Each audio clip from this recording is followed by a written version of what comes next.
And welcome to Distractible. This week, the gents attempt to becalm the troubled soul. Mark has a meltdown, states patience is a virtue, but punches through strains. Cinnamon Crunchy Wade tricks the lads into making his own sign and gives sagacity via Twizzlers. Bob still hates his fridge, freezes boob milk, and rejects new ideas. From hot yoga to percussive double fisting. Yes, it's time for Just Relax. Now sit back and prepare to be distracted and enjoy the show.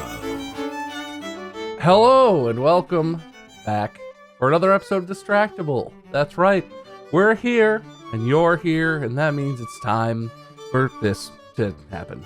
Anyway, my name is Bob. I'll be your host for this week, obviously. And as always, I'm joined by Mark and Wade, who will be my competitors for this week. If you've never seen this before, all three of us are technically hosts, but whoever won the last episode because of points is the host, or the most host, and the other two are really more like ghost hosts. And they compete in this episode to see who will get to host the next episode. So yeah, obviously, that's how it works. And if you didn't know that, where have you been? Because we've been doing this for a while.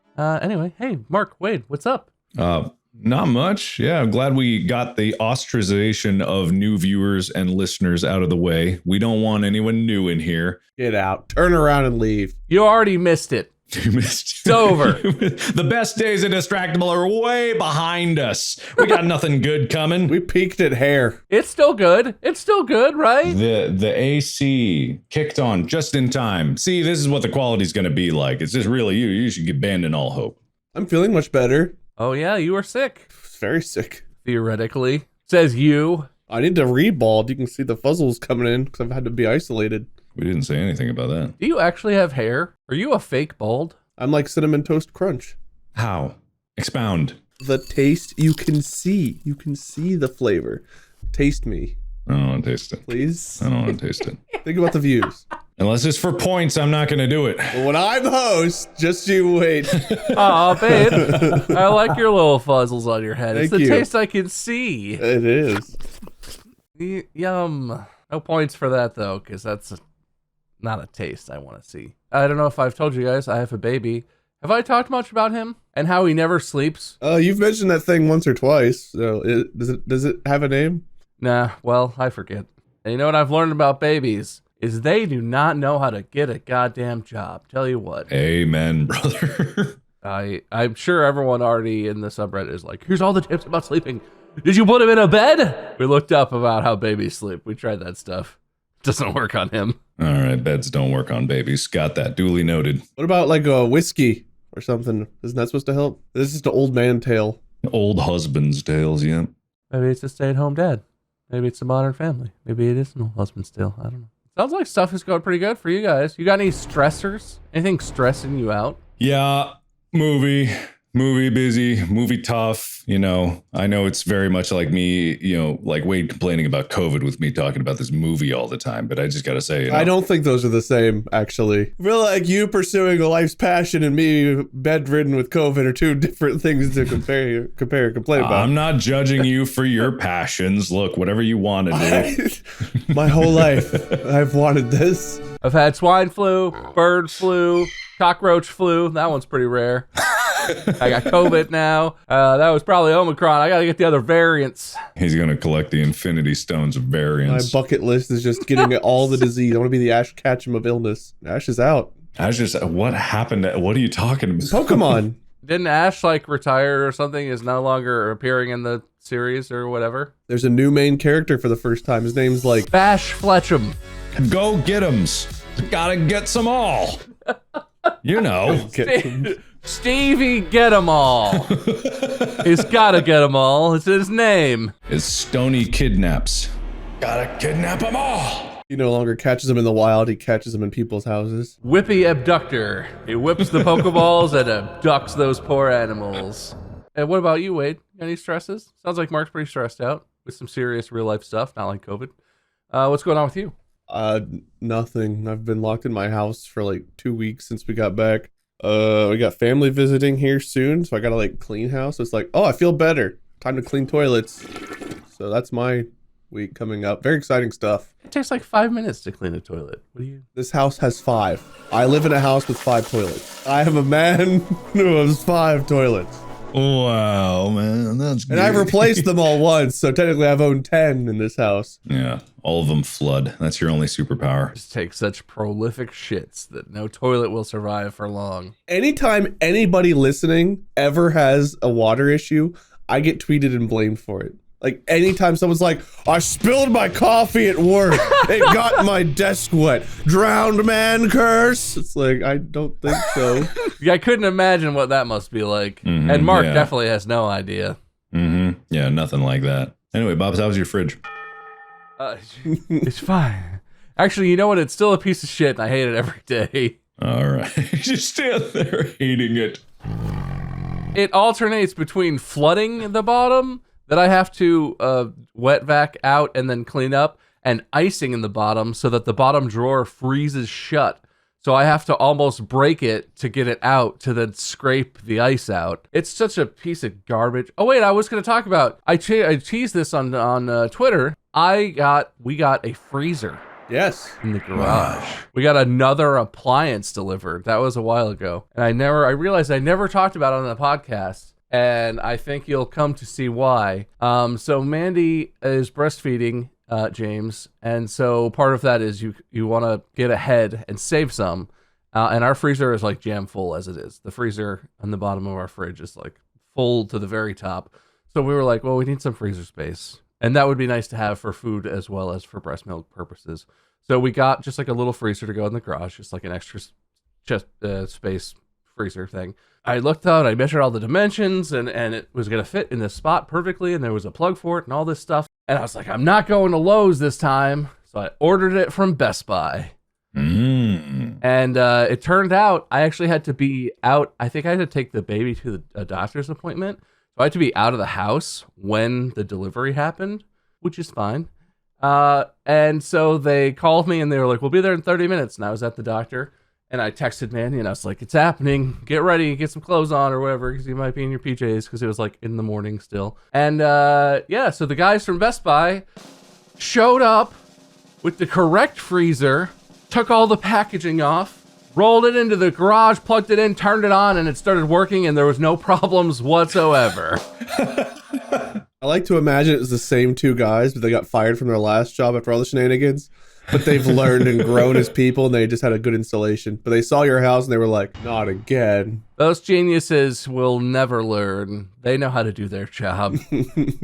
Just got to measure it and see if it'll fit. So yeah, get your appliances from Best Buy, I guess. I didn't know they sold appliances. They do. They partner. They like acquired a company or something. So technically, it's called like Pacific something appliances or something like that. But it's part of Best Buy. You buy it. Yeah, there's always a whole section in Best Buy that we all cognitively ignore. Yeah. We never go over to that dark side where the shadows touch. Beyond the DVDs and CDs, there is a section where they have Dyson vacuums and refrigerators. It's like the Beyond of Bed Bath & Beyond, but it's just like the Best Buy. I don't know what would come after Best Buy. What would be the secret name of the dark forbidden zone of Best Buy? Great purchase. Excellent procurement. It's the Stony Grabsum of Best Buy.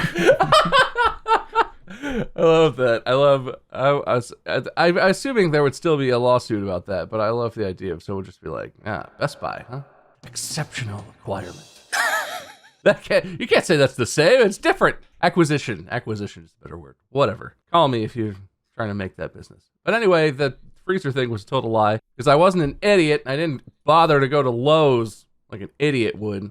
I feel like that's a little slanderous of Lowe's. I don't think Lowe's is to blame. It's whoever they hired, right? They hired them. They could hire anyone they want. Well, technically, you hired them too. People who know how to deliver a fridge, people who don't know how to deliver a fridge. The options are endless. People who recognize that a bush is a physical object and not just a ghostly manifestation or a projected hologram that you could walk right through without any consequence. All varieties of people could deliver appliances for Lowe's. They made their choices. I hope we don't have to cross that bridge where Lowe's is like, man, we want to sponsor this podcast. There's no dark, deep secrets lurking in the midst of these episodes, right? Hey, man. Right? Yeah, okay. I could bury the hatchet as long as they don't try and send me any more fridges. Yeah, that's the sponsorship. They don't pay us. They just send us a fridge. Wade, what was your stressor? Your toilets? No, your family's coming and you have to clean 5 toilets. Well, and getting that's over, really difficult. I don't know. You put me on the spot. It's like, well, I've just been in my house isolated for like 2 weeks. So Put you on the spot. This is what we do. Yeah, I'm sorry. Were you not prepared to be on a podcast? I'm sorry. I didn't get to live a very interesting life. I should have tried harder last you week. can make stuff up. I don't know. Oh, yeah, the Fire Nation attacked, so I'm over here trying to waterbend to hold off the horrible invasion. Look, man, I don't mean to like harp on you for not living an exciting life, but like, did you see a movie? Did you get out of the house? Did you go see the sun? I can't get out of the house. Yeah. I've been isolated. But you can do stuff in your house. I watched the latest episode of The Mandalorian. That's good. Did you work on anything cool? I put pepper on my food that I had delivered. That's about the most effort I've put into anything in the last 2 weeks. That's big for you, man. That's big. I'm not trying to call you. No, it's fine. It's fine. That's perfectly fine. So we all have stressors, various types and levels. And you know what? Life is hard. I did do one thing. You guys know Dan the Piano Man from our tour? Music is Code. Shout out to his Twitch channel and everything. Music is Code. I went to his stream and he's like, oh, hey, Wade, you have any requests? And I was like, he was playing like saxophone and piano. I was like, I didn't know you could play saxophone. He's like, yeah, we want to make a request. And I was like, what would be the worst song to ask? Like, what would be the hardest thing to ask you to play? Just do Careless Whisper, the George Michael song with like the saxophone section. I was like, yeah, he can't play that. But then he played it and he did really well. So I stole a clip of him playing it. And then I took a clip from The Last of Us where Ellie tells Joel that doesn't suck.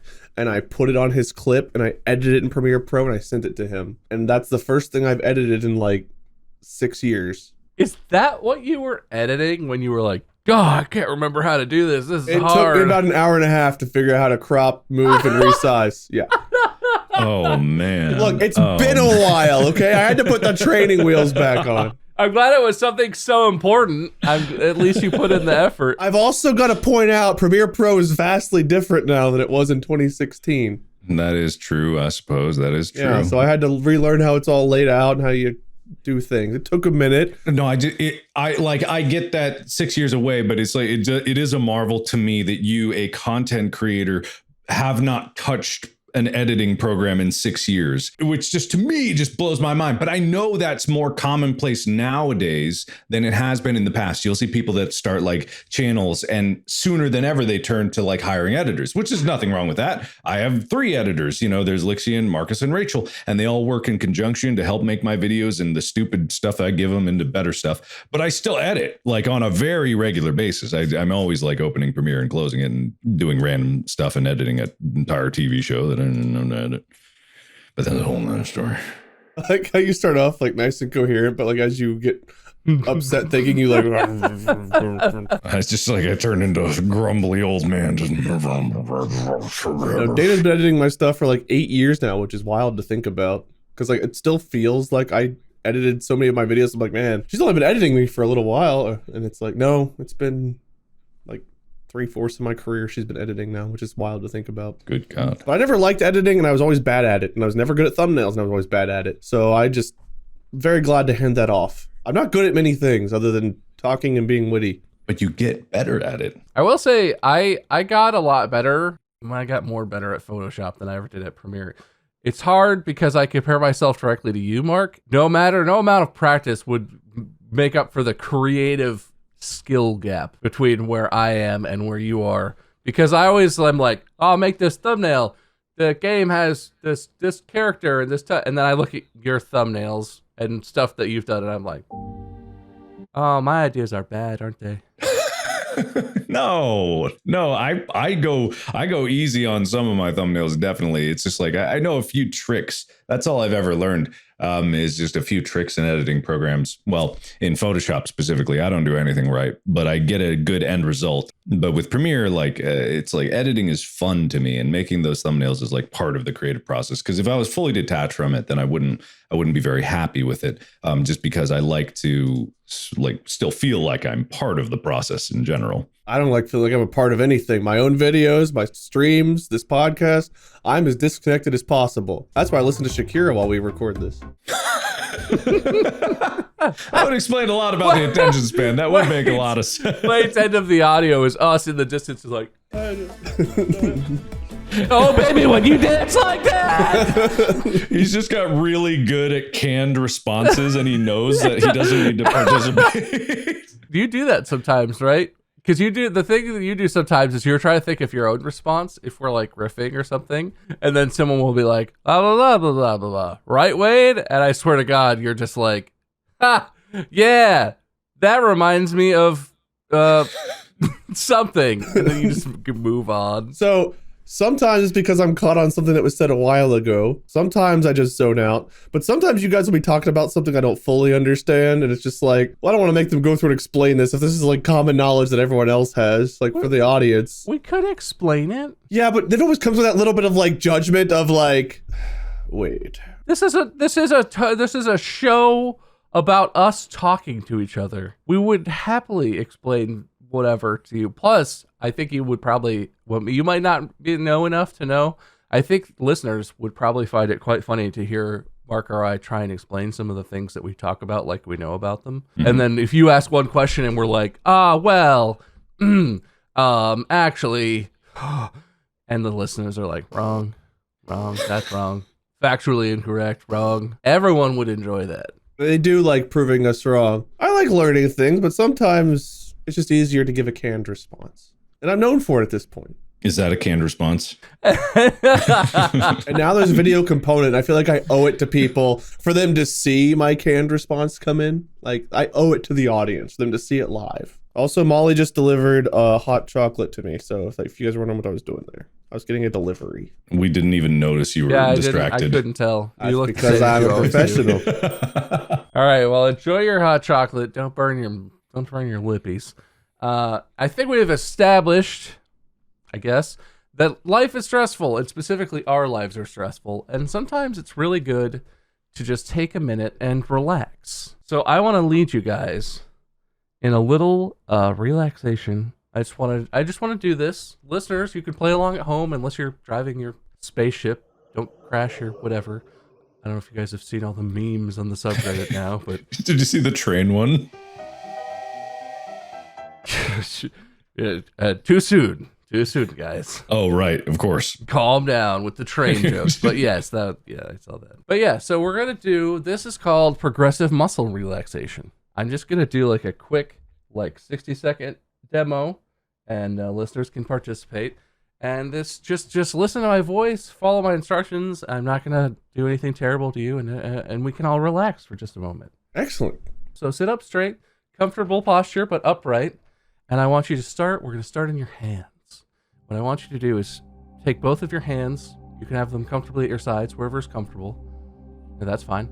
And clench them into fists slowly. And feel every muscle all the way from your fingertips, up your knuckles, into the meat of your hands, up to your wrist. Feel every muscle clench into a fist. And hold that. Almost. Are eyes closed or open? Open is fine. Just be comfortable. I'm closing them. That's fine. And then feel that clench, and then take a deep breath in. And when we exhale, I want you to release all the muscles in your hands. Let your hands settle. Breathe in. And exhale and release the tension in your hands. You'll feel your fingers maybe tingle a little. Feel your hands like a wave of relaxation. You might even feel it in your forearms. I felt my gut release longer than I would have liked. That's allowed. That's okay. What about our gut? Are we holding our guts? What's happening? Oh no, it was sucked in, and then I breathed out and it grew again. That's called breathing. Yeah, I did that. I think this episode's gonna go really well. Do you feel relaxed? Well, I was, and then I'm concerned about what's going on with Wade's body, which is never a good state to be in. Like, I probably shouldn't be eating donuts. What the hell? I'm glad everyone is taking this very seriously. So anyway, that was progressive muscle relaxation. Usually you do that for more like 15, 20 minutes, half an hour or something. You hold your breath that long? Your hands and then your arms. Nope. And then your feet, and you move around. It's a way of tensing and then relaxing your muscles. And who wants to go first? I thought we already started. No, I started. But I'm just gonna go ahead and say, Wade, since you paid such close attention, I'd like you to go first. I'm gonna put 2 minutes on the clock for you, and I'd like you to lead us in Wade's very special progressive muscle relaxation routine. Relax us, Wade. All right. Are you ready? Yes. All right. Hold your arms out to your side. Yep. Okay. Lift your right arm up a little bit, like hand, elbow up. And then Like slowly lower it and do a wave-like motion like this. Okay. Ow. They're supposed to be popping. I don't think so. Yeah, I got a lot of popping. I think you guys need to see a doctor. Is it 1 or 2? Yeah, do I keep doing the wave? Does the wave go back and forth? Okay. Okay, now we can stop. And we bring our arms in and kind of cross them over our chest. And now we wait the rest of the time and see which one of us dies first. What? Why would one of us die? We'll find out. You have like half your time left still, like a whole minute. Is one of us gonna die? We'll find out in a minute. Is this position like stopping the heart? All right, now do with your feet what Bob had you do with your hands. Pull your toes in, kind of clench your toes slowly till you feel it in your feet and your ankles. Breathe in. Calves. And then as you breathe out, relax. Now you can uncross your arms. Oh. Put your two thumbs together like this. Like you're making like a little field goal, but like not flat, but like elevated. Thank you all for making W's for Wade. I appreciate that. And I concede the rest of this few seconds I think I have left. I feel better. Do you guys feel better? I mean, the feet thing kind of worked, I guess. Well, my arms feel looser. My mind feels better. Seeing you all make W's, everything feels better for me. It was more of everyone like supposed to feel better at the same time. I feel concerned. Don't you feel better? We lived. I don't feel like worse, I guess. Thank you. All right, Mark, it's your turn. Well, I gotta get over this lingering sense of doom hanging over my shoulder. Use your process to help yourself relax. I just have a donut. I don't have a donut. Can I have a donut? Wait, you have to participate and take it seriously, okay? Because we Yeah, you gotta take it seriously. I'm serious. We gotta see how effective it is. Mark and I did yours. You gotta do Mark's. Okay. Okay. All right, Mark, go. So, it all centers on the breath. We don't realize how much stress we carry in our shoulders. So as you deeply breathe in, feel your shoulders rise up and then breathe out and drop your shoulders down, low as they can go. Down, down, down. Now we're going to do that again. And out. Down, lower, lower, lower, lower, lower, lower. Keep your head up high though. Keep your head up high, and your shoulders are going down. Your shoulders are going down. Lower. Let them dangle. Okay, back straight. Head up high. Breathe in. And then down and out and down and down. Keep going down and down and down. Let those shoulders drop and fall out of your sockets as if gravity is just doubled in intensity. And your arms, you couldn't lift them even if you tried. And again. And out. Now, you're in this position where your arms are as low as they can go. Now, what you're going to try to do with your head up and your back straight and your arms as down as low as they can go, if you're seated, bring your hands, cup them in your lap so that your forearms are resting, but your shoulders are still as low as they can be. Now, feel the breath as you come in. Breathe. And breathe out and try to keep it low, but just let go of any tightness holding it there. Your arms are supported by your lap, just letting your forearms take the weight of your shoulders. Keep your back straight, but don't force it. Everything is connected and stable. In again. And out. And just feel as you breathe out, every muscle relaxes in those shoulders that were tensed. And now they're just letting go. If your hands slide forward on your lap, that's fine. And time. Oh, that's good. You were so into it, you didn't even care. That was really good, Mark. okay, good. Do you feel relaxed? I would take a nap. Yeah. Oh wait, yeah. You know what? That's a danger of this episode. Wake up, Wade! Okay. All right, now everyone scream and really get really tense for a minute. Okay, we got to re-tense every time. I remember the schedule and how much we have to do tomorrow. Hot chocolate. Breathe in and then panic about all the things that are due tomorrow and all the expectations that weigh heavy on your soul and all the people that are relying on you, but you haven't started the project yet, and they're just like, they're waiting for you and they think that you're going to do it, but you confidently told them that you were all doing it and you were so well progressed already in the project, but you didn't even start yet. And as soon as you get home, you drop and curl up into a fetal position at all the panic and all the things that weighing down on you, and you ask yourself, why can't I just do it? Why do I have to lie to them? If I told them that I needed help, they would just give me help, but I don't. Why? Yeah, that works. Okay, cool. I somehow feel more tense than when we started this. That was good, but then we can relax again. That's good. Oh. That's good. That'll be useful. That'll be helpful for you guys. I gotta say that was a good warm up. Different approaches, different focuses. If I'm judging based on which one made me feel most relaxed myself, which I'm not, Mark did an excellent job. But Wade's created a lot of relaxation. It was just all focused on Wade.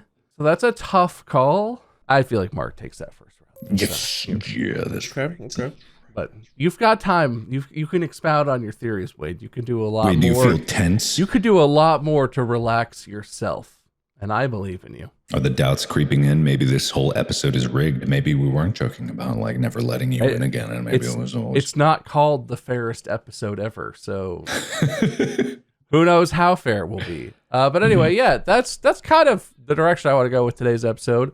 I have some other techniques, and we will get to them. And some of them might be more difficult for you to improvise on the fly than that one was. Do any involve boats? I mean, they could, but also they're going to happen here at our desks. So there's a limit to the level of boatness. All right. Well, that's whatever. But before we get into more activities, I guess I was curious. Do you guys have any of these sort of relaxation techniques that you currently employ? I do progressive muscle relaxation. There's an app that I use where there are like led meditation type things, and this is one of the ones I like because it helps me relax and like get relaxed to sleep specifically because it relaxes all of my muscles in my body. You guys do any relaxation stuff? Meditate or anything? I don't. I haven't done it in a bit, but hot yoga is the one thing that comes to mind. And that's interesting, like in relating to progressive muscle relaxation, because the whole thing is torture all the way through. So it's like a workout in a 110-degree room, and you're just like sweating your ass off. You're dying in there. You're hoping that like, when is it going to end? When is it going to end? And then when they finally tell you to go into corpse mode, and you lay on the ground and you can finally just sit there and you don't have to do any more poses. By comparison to what you just endured, it is so relaxing. The contrast. I almost cry every time because I'm like, thank God that's over. I've always wondered if that's how hot yoga was. And I think we've talked about that before because you did this before. It is how it is. Yes, that's exactly how it is. It sounds like it would be that unpleasant. And I guess I'm not a strong enough person, but every time I think about it, I'm like, why would you want to do that? And it's like you're saying, I guess, for the comparative relief of once you've done it.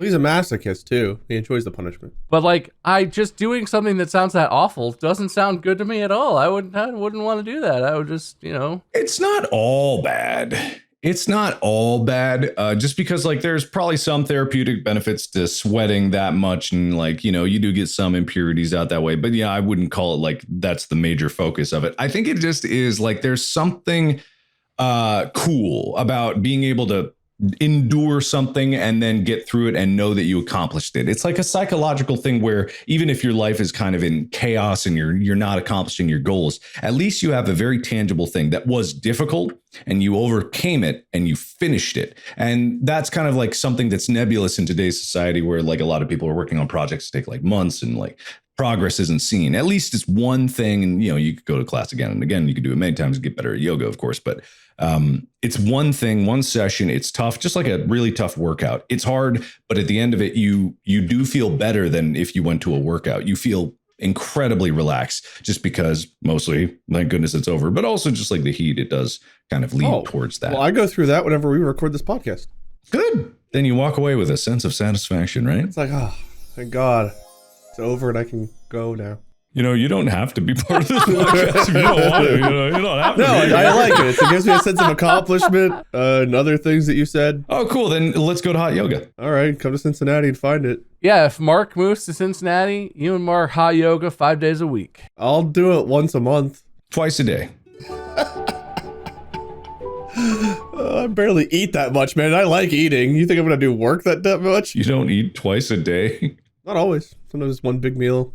Usually it's 2 meals. But what about once that food's gone? I guess you just eat an ungodly amount of food. And it You just eat an ungodly amount of food. You get busy and it's like, well, it's too late to eat now. And you go to bed. Huh.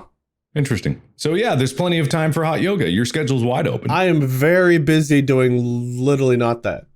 Okay. But I'll go with you once and I'll see what it's like. I would go once and try it and see. Okay. All right. We'll do it. Bob, you in? I'll try. I might die. Don't worry. I prepared you for death earlier in my workouts. You don't have to do all the poses that they do because it just depends. I've been to some classes where the teacher's like, and invert your spine through your anus. And, you know, it's like they're doing crazy stuff. And it's like, also, you could just lay there. And I've done yoga at home because like workout video type stuff. Yoga is always like, there's always a yoga series alongside all the kickboxing and P90X and stuff. And I was like, oh God, I'm so beat today. Let's just do yoga. Like, let's just do that. That can't be that hard, right? Even in the home ones, I'm always the one where it's like, do this or child's pose. And I'm like, God, child's pose. I can do that one. God, Jesus. Dibs on child's pose. I'll just be a child's pose teacher. You can't see me and you're recorded. But I just want you to know I'm doing what you said. Oh, God. Yeah, no, I would be interested to try hot yoga. I know that I would not enjoy it because I'm out of shape, but also because it sounds miserable. But I get that because I like a workout. I like a hard lifting workout. There's something about that where it's like painful and you push yourself and you get to the end and you're like, oh, I can't lift my arms, but that was good. Yeah, life needs contrast, I think. There's like too many things that are so static and stable in life. Like you need to have negative or positive stressors, I think they call it. That might be the term. Positive stressors, just to adapt as a human being. I want to play more basketball. That's what I want to do. Is that a relaxation? Are you sure you don't have anything you do to relax, Wade? I mean, every now and then, like the only thing I can think of is sometimes I'll sit like back in my chair, I'll put my head back and I'll just like close my eyes, breathe out for a moment and just like chill. And then like after a couple minutes pass, it's like, all right, back to it. That's legit. That's a thing. Do you chant? Well, not chant, but do you think about anything or focus on anything in your mind? Do you chant? Is that a thing people usually do to relax? Hey, listen, we'll get to that. Trying to relax, I'm waiting. We could do that in your head. I will say it was not a relaxation thing. It was more of a practice. I did that in college. I hung out with some friends who were into a particular sect of like Buddhism, and we did some stuff. And part of it was chanting as a form of like meditative practice to just like focus and be mindful and stuff. It's pretty relaxing. So one person would lead and we would all sort of follow. It wasn't that big of a thing and it was pretty simplistic, but we'd do it for like a solid half hour as a way to like start the day. It's actually pretty relaxing. I love the videos of like people standing in the middle of like a grand cathedral or a really like good space for reverberations, and they're doing like a 4-part harmony chant. It's just like some of the most beautiful sounds you can get in the natural world just from the human voice. In my opinion, there are many extremely beautiful sounds that you can get from the human voice. But it's just like, I just love that. It is inherently relaxing. There's a reason why, you know, in Buddhist temples, if you ever have a chance to go to one, like the chanting and like, you know, it's very peaceful and serene and like, it's just very relaxing. We joke about the boat thing, but I remember we had to take a mandatory health class, I think, in like 7th grade. And one of the days our teacher was like, all right, everybody close your eyes, relax, think about a place that relaxes you. And water has always been that place for me, like the sound of running water. Like if I'm near a waterfall or flowing water, we actually like hear the water, like water leaking through the walls of your house. A little bit less so here. It's not really a natural flow sound whenever it eventually hits something that it's not supposed to. It trickles. Like a big rainstorm, thunderstorm outside's relaxing. So every now and then I'll close my eyes and I'll like try to remember being like on my grandparents' boat, just like laying on the front seat and just like feeling the waves or hearing like the water. Because on like a pontoon, you can like hear the waves kind of break on the front of the pontoons. Just kind of sitting back and listening to that sound. Like that was my place I would go to relax whenever I used to do that kind of thing. Was I remember being on the boat. But now anywhere we go where like there's flowing water or like a pool that has like a fountain or a pond with a fountain, it's like I'll sit there and just like take that in and I guess take a deep breath, close my eyes and relax and just listen to the sound of water. Water is good. Water is, I feel like, a big, powerful thing for a lot of people, especially bodies of water. Yeah, but not boats, though. Boats are kind of dumb, and I think we all agree on that. No, we don't. And the ocean, definitely. Yeah, we don't like the ocean. What? We here at Distractible do not like the ocean. Go Great Pacific Trash Patch. God. I feel like this is a not quite 6 foot tall opinion. This feels like a small man argument. You must be this tall to have an opinion. The fallacy of a small man argument. It's like a straw man argument, but it's just the thing a small man would say. It's a small man argument. Yeah, a small man argument. It's not an invented thing that you're arguing against. It's just that a small person would think that. So, Dude, would like stilts count? Like the higher up you are, you have an opinion, or does it have to be actual like biological legs? If you lay on one of those medieval racks and stretch your body and break the bones and they heal and you become taller that way, it counts. But stilts, you didn't put in the work. You really want your opinion across, so you're on a rack like, I'm gonna show you. Yeah! Just give me a second. Oh, you're gonna know. But then your opinions would change because you'd have the tall man mind. I get the power of the tall mind. Yeah. Is that what I connect? I get high enough so I can get the signal from the hive mind up here. Yeah. Beaming into my brain. We are legion up here. all right. That turned into a lot of extra conversation. Sorry, I wanted to do more relaxing, okay? Okay, relaxing, right. We're going to do another round of you relaxing us. Me, mostly, but also the other competitor gets to participate. And this round, I'm going to skip some of these other ones because they sound funny, but they're not too different from the one we already did. But this one is slightly more different, but not that different still. We're going to do guided self-massage. Self-massage. On camera? If you've had like a professional massage, if you've gone to like a spa or something, that is a great way to relax, but that can be expensive. Not everyone has access to like a spa or wants to do that, have someone else touch them, but you can massage yourself at your desk while you're at work, you can massage yourself while you're recording, Wade. Yeah, but normally I watch suggestive videos while I do that. No, not like that. Oh, okay. Different kind but of anyway, stuff. it's you can use oils if you want or whatever, but you don't need to. You can just literally just massage the palm of your hand, and that can be relaxing. So I would like both of you to lead us in a relaxing 2-minute guided self-massage. Don't make it dirty, make it relaxing. And I acknowledge that those can be overlapping fields, but try. The relaxiest one wins, and Wade goes first this time because... Again, all right, I got it this time. Wait, did you go first last time? Yes. No, he didn't. So he goes first this time. Wait, what? Yeah, he's got to go first. I feel like this is a lie. Okay, Mark goes first this time. On your mark, get set, relax me. Okay, so this is something I actually do, and it's not something I would suggest, but... Trust me, for me, it works. So let me tell you, like you gotta believe me on this one. So make sure everything's out of your front pockets. So you gotta empty them out. You gotta have a front pocket. That's just my dick. Well, whatever. Just get it out of the way. Just fling it over your shoulder if you have to. Just like get it out of there.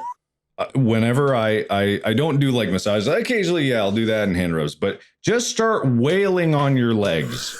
Okay. I literally I'm dead serious. I literally just pound. How is yours so slappy? Are you doing fists or? No, fist, not slap. Oh. What are you slapping? Well, yours just sounds really slappy. No, with your fist. Okay. Dig your knuckles in so that your knuckles impact with your quads. It feels like my knuckles impacting with my bone. Is that good? You hit the muscle, not the bone. So you're trying to, I just like punch my quad a bit, and it relaxes the muscles. Mark just straight up disconnected. He relaxed so hard he killed his connection. He relaxed all the way off the internet. I'm waiting for the text. The text. Do your thighs feel better? Because mine don't yet. I kind of like it actually. I get what he's talking about. I got big legs. I'm a big feller, so I got big legs. It kind of hurts, but I can see this. Do you think he knows he disconnected, or do you think he's just over there slapping away? That's a good question. Well, he probably doesn't see us anymore. Yeah, but does he ever look at us anyway? Not during. Hello? Hey, what happened? You thigh too hard? I don't know. It's just like my whole Go XLR disconnected, but the plug didn't come out or anything. It just like I was wailing too hard, I guess. How much time I got left on my clock? Oh, so much. Start and keep, and I'll let you know. All right. So like I said, I literally just wail on my quads. I will lift my leg and I'll just start punching my calf, just really smacking it. And, you know, I don't do it so it's painful. It's not painful, but yeah, it's like a percussive massage, right? I get that actually. I kind of like that. I can see So I that. kind of just like, will slam my quads into submission. Now what you're doing there. I'm two-fisting it. I'm double fisting. I got both hands involved. Time is up. Oh, okay. Well, I think I got my point across. I mean, I don't want to cut you off before you finish, but No, that's close enough.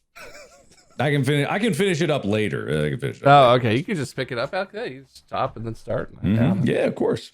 That's kind of impressive. All right. Mm-hmm. So Mark punches himself to relax. Makes sense. All right, Wade. What do you got? All right, this is one I've had to do because of my shoulder, and needing to get shoulder surgery. But I was going through physical therapy. One of the things I did was I would sit up straight and kind of like relax my shoulders a bit and tilt my head and just slowly tilt. Then when you start to feel the pull, put your hand and kind of massage that area of the neck where you feel the pull. Massage that area a little bit, and then you can actually like use your hand to pull your head a little bit further and massage that area a little bit. Kind of hold it for, I don't know, like 10-15 seconds, and then you can relax. Sit up straight again, switch sides, sit up straight, head tilt, hold, feel that stretch, just gently massage the area. And again, you can use one of your hands to tilt your head a little bit further, then you can relax. And overall, it usually makes my neck and shoulders feel a little bit better. It's not a full 2-minute thing all the time, but you can do multiple sets, so you can keep going. I usually do like 2 or 3 sets on each side.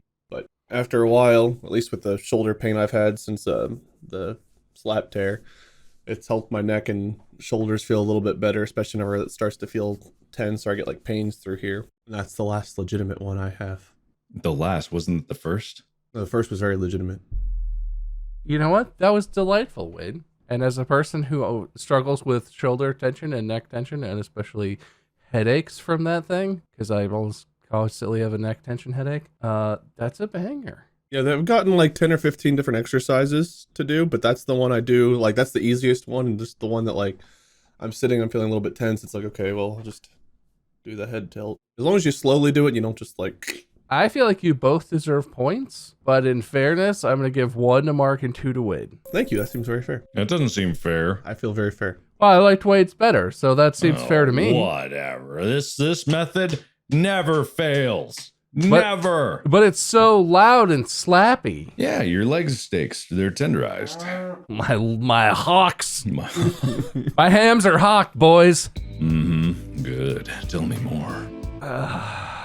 Nah, my hams are what they are. I'm not going to tell you anymore. Can we get lunch? Can we get some ham?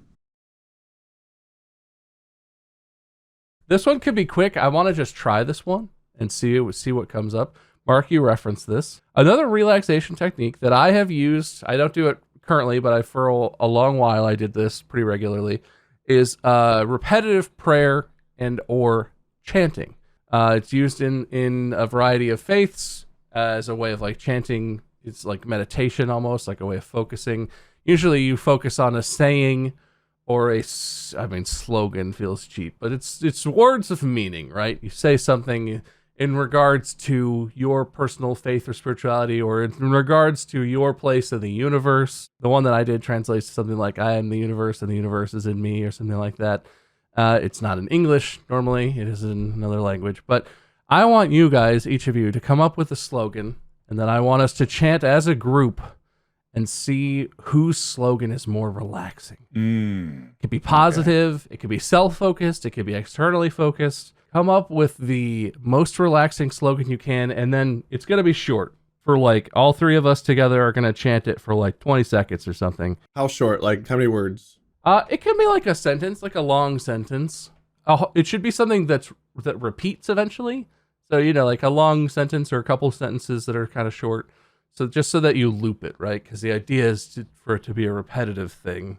So you loop it and loop it and loop it and chant it. Oh, I've got one already. That was so fast. I think I got one, but I might have to justify it.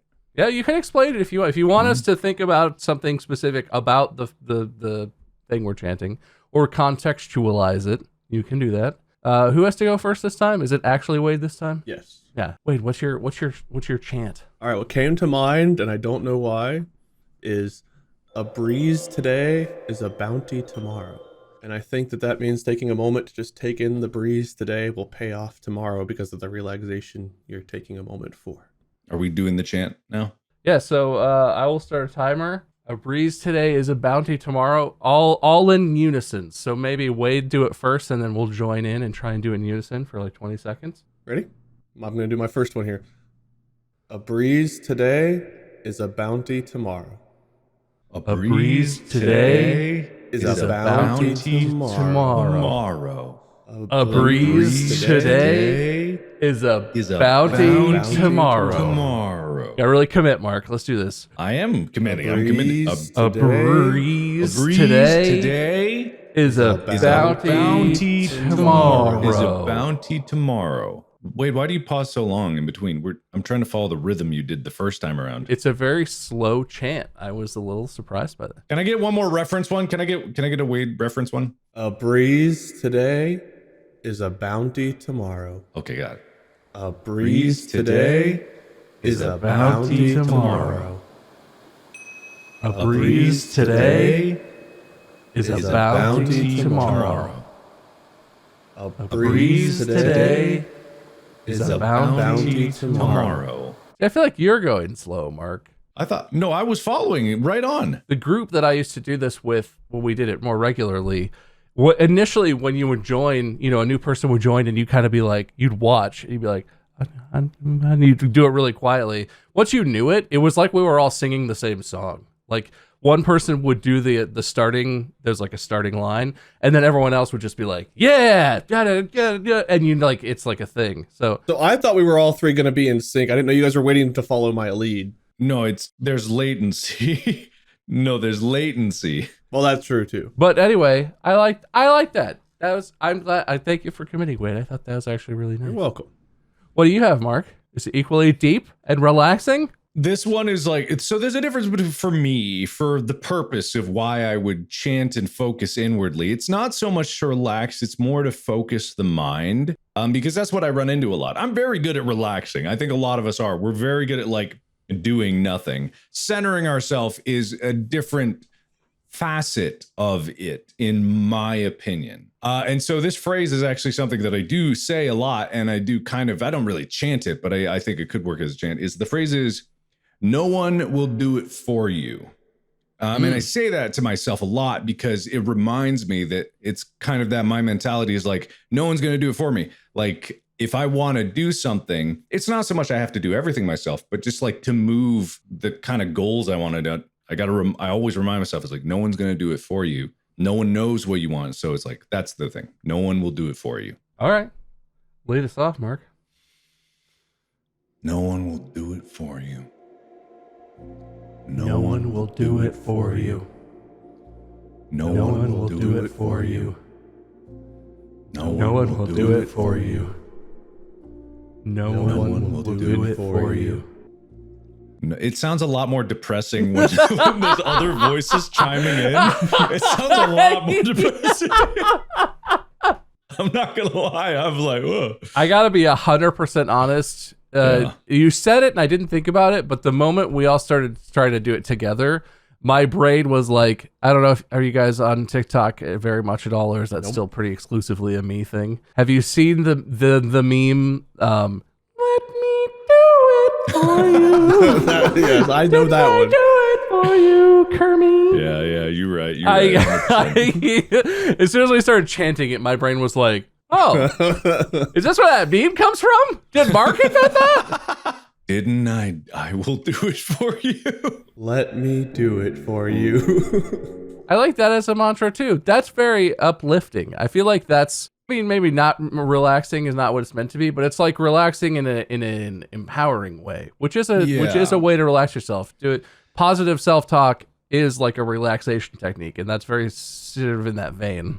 And the way I think of it is like, especially within my head, I often notice like, maybe it's an ADHD thing, but it's like, there's always chaos inside my mind. It's jumping around a lot. You know, it's not quite so much like the memes do with it's like, kick the rock. I think the video is stupid and not reflective of my experiences with ADHD.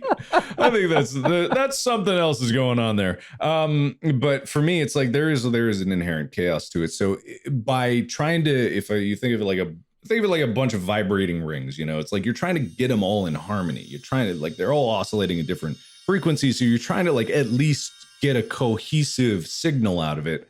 And I think like having that sense of something to adhere to that is not fulfilling, but self-embiggenating, self-motivating, self-actualizing. Yeah, self-actualizing. Yeah, self-motivating. It does help me especially when I'm like, it's hour 16 of doing some other random thing, and it's like no one's gonna do it for you. You gotta do it. Like there's certain things that I'm just like, yep, you know, I gotta do it. If I don't do it, no one's gonna pick up the slack. It's just gonna not be done. So I gotta do it. So it is helpful in that way and relaxing in a way, because the chaos can be exhausting. I do really want Pringles after that. Let me do it for you. Oh, it's going in the I got the hose goat gets the Pringles out of the long can. I was a little confused, but all right, got it. God, I like both of those. I feel like purely on the judgment that I kind of want to institute this in my own life now, just to see how it impacts me, because I think it's interesting. I gotta give that point to Mark on that one. Yes. But like, I really liked both of those. I feel like they both deserve points. But there has to be a loser, because this podcast isn't compelling if everybody gets participation trophies, right? Right. I would take one. Anyway, you know what, Wade? I think you're gonna absolutely kill the last one. Excellent. I have one more. And it's a little more out there. This is not something that, I don't know. There's not something I was familiar with that existed. And I think it's really interesting. And it's going to be an interesting challenge. But Wade, your philosophy background is going to really help you out, I think. Excellent. This last relaxation technique is called koan meditation. Koan meditation. A koan is a riddle or puzzle that Zen Buddhists use during meditation to help them contemplate and work on unraveling greater truths about the world and about themselves. So this is a very serious practice. I'm sure that we're about to sort of have some fun with it, but I hadn't heard of this. And this is basically the practice of, we've all probably heard in some context those proverbs. For example, this one I had heard previously. A Japanese master, Nan-in, during the Meiji era, received as a guest a university professor who came to inquire with the master about Zen. Nan-in served tea to his guest, and he poured the professor's cup completely full and then continued to pour.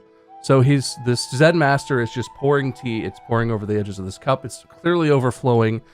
The professor watched this until he couldn't contain himself anymore, and he exclaimed, "It is over full. No more will go in."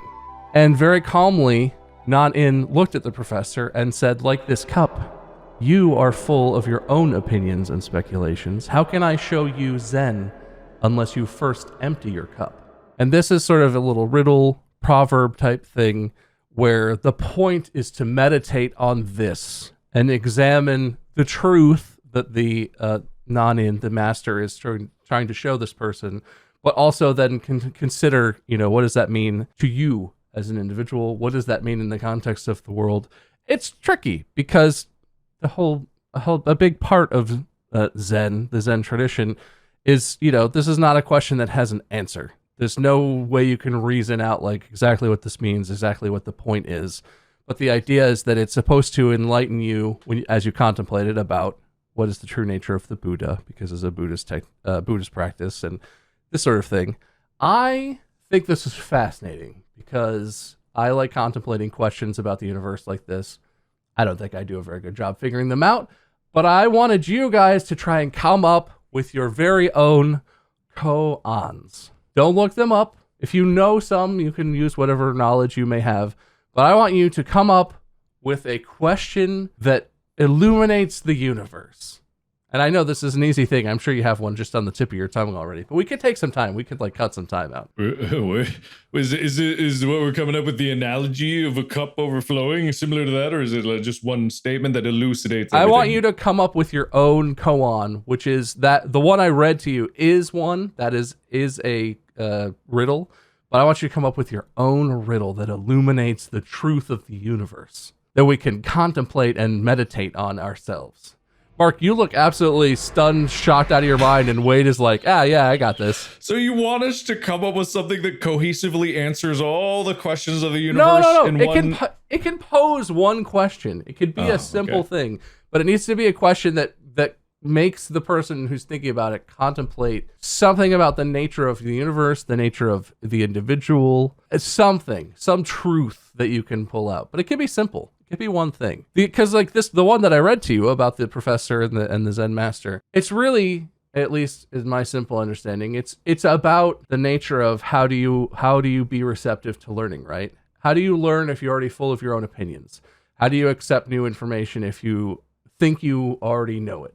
Or you think you already have an opinion or a thought about it. It's about the Zen idea of like emptying yourself so that you're always learning more. You're always receptive and open and to whatever, the universe has for you. I am not a Zen practitioner, nor am I a master, but something like that. Can I set up a scenario with mine that would technically involve more than the three of us, but to prove a point? Sure. Do you want Wade to go, Mark, or do you want some quiet time? Give me time anyway. Okay. Go ahead, Wade. So imagine sitting in a room alone and you have a box of, it doesn't matter, a box of Twizzlers. And it's too many Twizzlers for you. So you invite someone else to come and meditate and you split it 50-50. They get some, you get some. But you still have too many. So then that person invites and they invite and they invite and they invite. And it keeps on happening until you have a whole lot of people in this room. And you're splitting, but now there's not enough individual boxes, individual Twizzlers. You're splitting each Twizzler up. And then you're splitting each strand up. And eventually you will go from having too little to too many. The question posed, I guess, I don't know how to pose this exactly, so I'll have to formulate it, is trying to find that life balance of having enough people in your life. Not too few, but not too many. Because it's equally as bad to have too much as it is to not have enough. So having too many people that you're trying to please in life, you're going to fall short. But if you have no one, then you have no one to share life's bounty with. My takeaway is that, were you using pull and peel Twizzlers as an example? Well, clearly. Yeah. Those are the inferior Twizzlers and they're awful. Pull and peel strawberry Twizzlers are the only good kind of Twizzlers? No, they are the worst kind of Twizzlers and they shouldn't exist at all. I'm sorry, I don't like eating candles, so I don't eat regular Twizzlers. You can imagine it to be anything. You could have a box of chicken nuggets. You don't need a whole 20 piece, so you split it, you have 10 and 10. But then all of a sudden you have 30 people trying to split 20 chicken nuggets, or 40 people, so on and so forth. It doesn't really matter what the food item is. The point is you go from having too much for yourself to not enough for anyone if you overexert yourself, if you stretch yourself too thin. Original Twizzlers are still awful, but, that's neither here nor there. I appreciate the question. I feel like I could meditate on that. It's something I consider because I've had points in life where I felt like, I remember in college, like everyone kind of went off to school to do their own thing. And I had a couple of friends that were still local, but it wasn't the same as like our group of like 4 or 5 that used to hang out. In more recent years, we've met so many people and had so many people enter our lives through content creation and going to conventions, things like that, that there are days where it's like, I have way too many people, and it's like, I want to do this thing, but I feel like I haven't talked to this person in a while, so it's like, well, I got to do that, and I got to do that, and it's like, I don't have enough days in the month for all the different people I want to interact with in life, so I feel like I'm stretching myself too thin. So I found myself contemplating this just based on my own experience. Having too few friends, having too many friends, they're both equally problematic at times. Mine is I was trying so hard to remember this story, so I'm just going to tell a bastardized version of it. So there was a farmer who was trying to grow a fruit tree or something like that, something to provide food. And he wished as hard as it could that it would grow faster because the winter was coming and there wasn't enough, like he was worried that there wasn't enough time. So he wished, that the seasons would be good and the weather would be good. It wouldn't, disease wouldn't come and stuff like that because he wanted to provide for himself, his family, something like that. And he wished really hard, and the tree still grew at the exact same rate. Of course, that's what trees do. But he still wished, he still wanted it. Every day he would get up and he would pray. Every night he would lay down and pray. Every day he would go out and look at the tree and yell at it to grow faster and grow better. He would say to the tree, like, don't you know that my family's starving? Don't you know that I'm starving? Don't you know that, like, everything is counting on you growing? Eventually, like, winter came and the tree lost its leaves without ever giving fruit. And so the farmer blamed the tree. The farmer bemoaned the tree. The farmer besmirched the tree, and in winter went out with an axe and chopped the tree down. And so the tree was dead. The tree was dead, or at least that's what he thought. In the spring, he comes back and he's like, this stupid tree, it wasn't gonna be in time. It wasn't gonna grow. And then, in spring, he comes back one day and he sees that there's a tiny sprout coming out of the stump where he was. And he looks at it and he's like, I thought you were dead. And he realizes that the tree was never going to grow faster no matter how much he wished it to grow. But the tree was also relying on the farmer for caring for the tree and making sure that it was protected from things and things like this. This could be an analogy for obviously parenthood, but it's to a lot of different things. It's whenever you start on something that you want, it doesn't really matter how much you want it. It's a matter of understanding that all things take time, and all things in the universe are not under your control. Even if it's your job to make a thing do a thing, it doesn't mean that it's going to work out. The change that you need to see is often imperceptible until you zoom out and see it on a bigger scale. And when he cut down the tree, he saw it was still growing and it was still working. He just didn't understand the patience that it took, and he didn't understand that it didn't care what he desired. It was like, there's a balance to all these things. There's factors. There's the efforts that you can put in as a farmer to help give things the best circumstances to do what they need to do, or rather do what they were going to do and do what they're meant to do. But without a plan and without proper attention and without patience, you can be so focused on something else that you didn't realize there's a better way to put it, that he could have grown other things that would have grown faster as well, which also did not compromise his ability to grow that tree.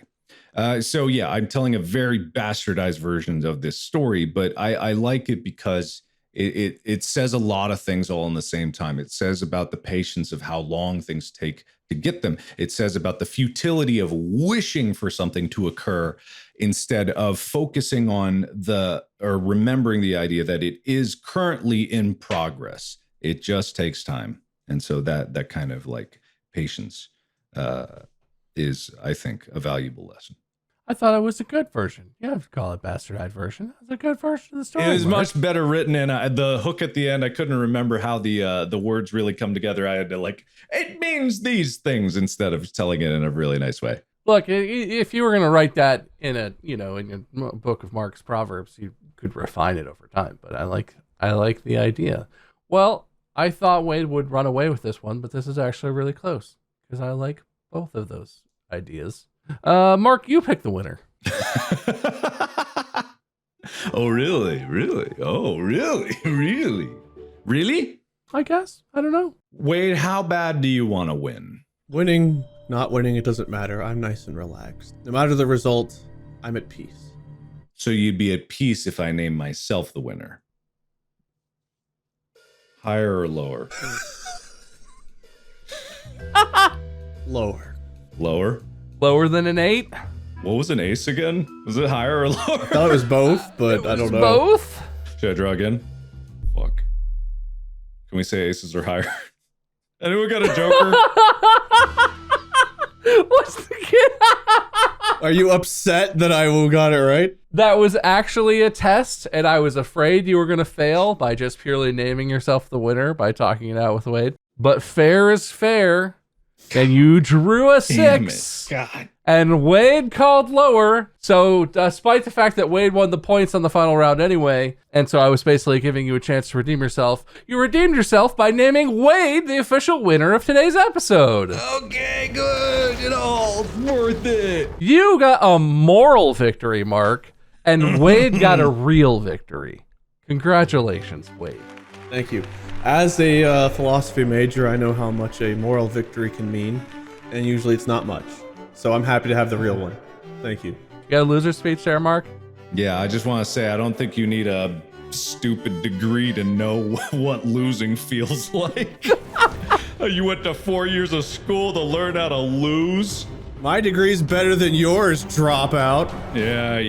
Wow. I got a degree from the School of Hard Knocks, and I'm 1/4 of the way through a master's in sports degree by absorbing it from Tyler. So I'm gonna have twice as many degrees as you soon. How many seasons of Go do you have to co-host with Tyler before you have a master's in sports administration? I don't know. It's probably like a 20-hour course. The whole program's like probably 40 hours total. So I think I'm getting close. Yeah, I got to be getting close. How hard is it to master sports anyway? Yeah. That's exactly. nothing. That's So you'll really- see. I really enjoyed the poem that you guys found depressing, and then Tyler reminded you it was not, in fact, a poem. Which one what are you talking about? He read to you, there was an episode that you guys did. Oh, the eulogy? The eulogy. And you were like, that's a sad poem. And he was like, Mark, it's a eulogy.